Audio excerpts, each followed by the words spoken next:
It's Dr. McDade here, Superintendent of Prince William County Schools, and I'm so excited to welcome everyone back to school. We are here at Gar-Field High School for our annual community event. This is the kickoff to the new school year, and we are so excited. We got so many families here. We've got vendors, we've got partners, we've got food, we've got games, we've got giveaways, we've got it all!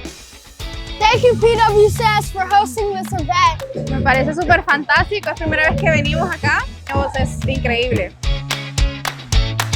Really like this event. I think people should come. It's an awesome event. And yes, you can get a lot of stuff. We got a duck backpack and everything.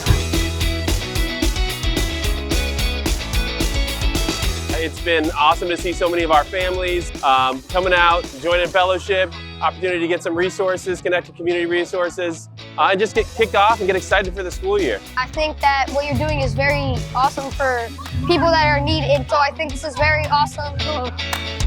Hi, thank you.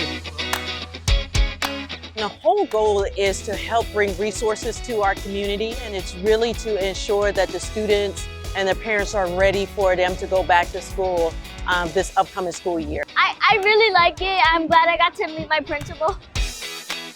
School starts back August 18th. Be there.